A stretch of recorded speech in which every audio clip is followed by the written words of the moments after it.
We call it imposter syndrome, as if it's some kind of illness, as if it's a disease, or as if it's something you need to heal or overcome. Like there's something wrong with you for feeling uncertain or unready or unqualified. But goddess, let's name what this really is. It's not a syndrome, it's just an experience. It's a signal, and it's data. It's a moment when your body, your mind, and your spirit are whispering, I don't feel anchored, I don't feel clear, and I don't feel true.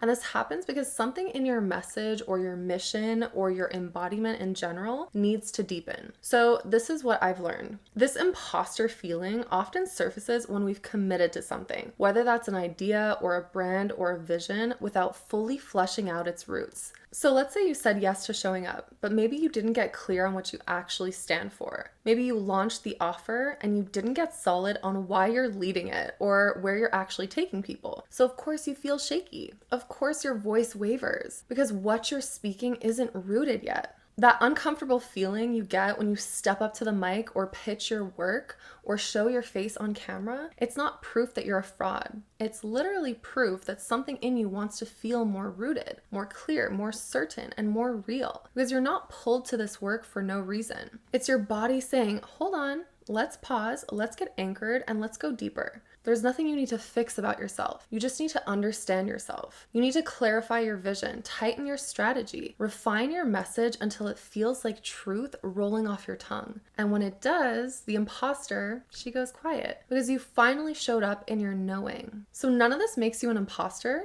It makes you someone who's just half in, and your soul wants you all in. So one of the simplest, most powerful ways I help my clients get very clear on their offers is by separating their artistic selves from their service selves. Because the energy of being an artist and the energy of being a leader, they're very different frequencies. When you're an artist, you're creating from a feeling. You're moved by inspiration. You make what you need, what you crave, and what stirs your soul. It's intimate, it's emotional. It's often also non-linear.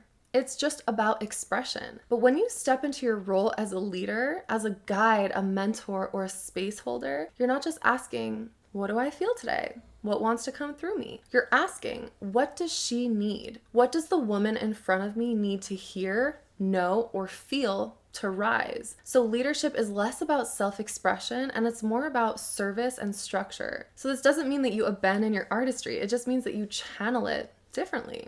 You take the fire of your personal experience and you shape it into a pathway for someone else to walk through. Artists ask, what wants to be born from me? And leaders ask, what will set her free? And here's where it gets beautiful. When you separate those two energies, you gain clarity in your offers, your messaging, your delivery. You're no longer trying to turn your heartbreak poetry into a scalable framework. You're no longer trying to teach from raw wounds instead of healed wisdom. You create your art for you, but you build your offer for her.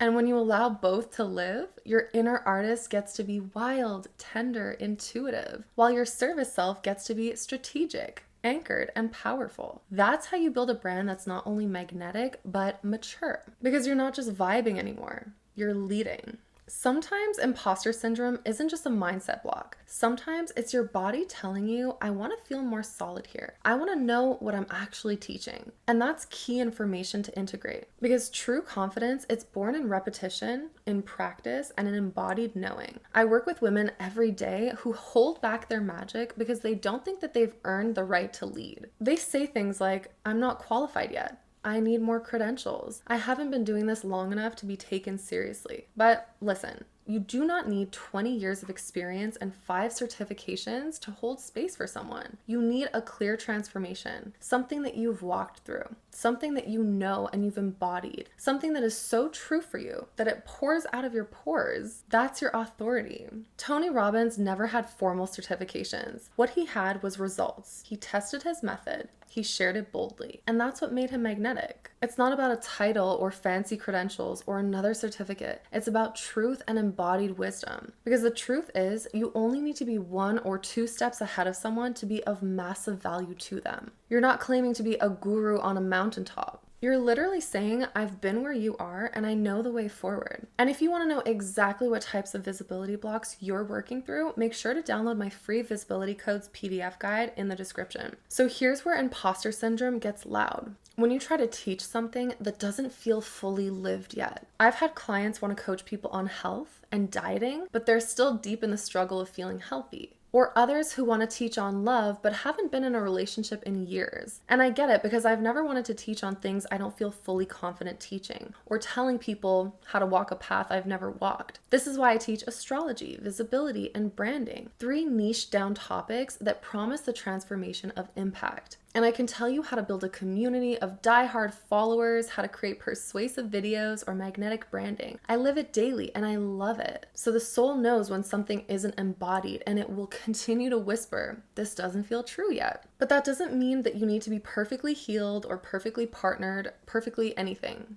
No. Teal Swan also got asked once, why should people take your relationship advice if you've been married 5 times? And her answer was gold. Who would you trust more, the captain who's steered through 5 storms or someone who's never left the dock? Lived wisdom speaks, embodied truth lands. So when your teachings come from experience, they're not just informing people, they're transforming them. Self-belief is a major antidote to curing imposter syndrome. And here's the part that most people don't want to admit. You can have the most perfect, polished offer in the world, but if you don't believe in it, nobody else will. And on the flip side, you could have a messy website, a scrappy offer, a rough draft service. But if your belief is 110%, people will feel it. Belief sells, conviction converts. When you know your method works because you've tested it, you've lived it, you've shared it with other people, you've transformed other people, your energy becomes the proof. So if you're still doubting yourself, put your method to the test. Go live on Instagram, offer free coaching to a friend, guide someone through a shift, and watch their mirror reflect back your power. Because the moment you realize you don't have to wait to be chosen, you just choose yourself, your confidence becomes the offer. And visibility is not just about marketing, it's spiritual exposure. So when you show up, like truly show up, you're not just sharing your work, you're sharing yourself, your thoughts, your voice, your story. And somewhere deep inside, your nervous system is still wired to see visibility as a threat. Because for generations, being seen as a woman, especially a powerful one, was dangerous, and it still is for a lot of women today. Back then, it meant being judged, cast out, burned, betrayed.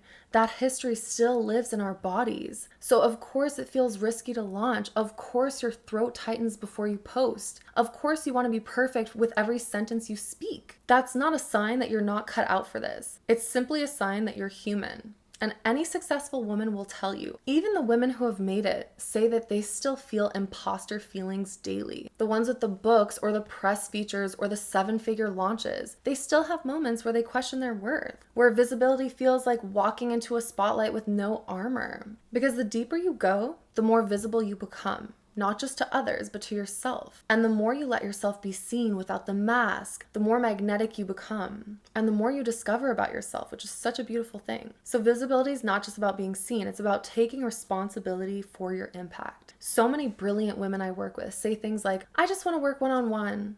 I'm not called to grow big. I like being behind the scenes. Sometimes that's true, but oftentimes it's just a sneaky visibility block wearing spiritual clothing. It's the fear of being fully claimed, fully witnessed, fully expressed. So then I ask them this: if you knew that your method worked, if you have already walked a client through a powerful transformation and you've seen people heal and transform over and over again, why would you hoard that wisdom for a select few people? Why wouldn't you build the course, scale the offer, teach the process, and set more people free? Leadership is about more than intimacy. It's about impact. And if your work can change one life, it can change millions. But only if you're willing to be visible with it. When you go from one-on-one to one-to-many, you step into legacy now. Now you go from serving a few to guiding a nation, from creating something basic to freeing humanity, from simple coaching to leading people out of pain, shame, or trauma because you were willing to show your face, because you were willing to speak your truth and offer your medicine on a larger scale. A lot of people think visibility is ego, but it's responsibility. And when your work is truly that good, it's selfish to not share it. When you really heal that visibility block, you become a bright beacon in this world because you're called to creating a wider impact.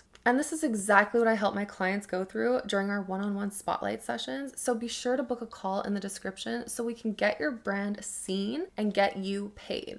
So I want to leave you with this. You're not going to plot out or journal out confidence. You have to take action. You have to take messy, imperfect action and keep showing up for yourself day after day, because it's through keeping that commitment and promise to yourself that you are calling your future self forward and you are bringing her into this now moment. And it's through these little actions that show you, oh yes, I am that future self. I believe in myself to be her, that build that confidence for you. The way forward is through the cringe. So don't be afraid to look like a beginner. Don't be afraid to help people when you don't necessarily have everything figured out. Normally, action creates clarity. I literally had a course for 8 months. I had no idea what I was doing. And did I waste energy and time and money creating that course? Yes. But did I have to go through that to understand more deeply what I was offering and find the right mentors and find the right business teachers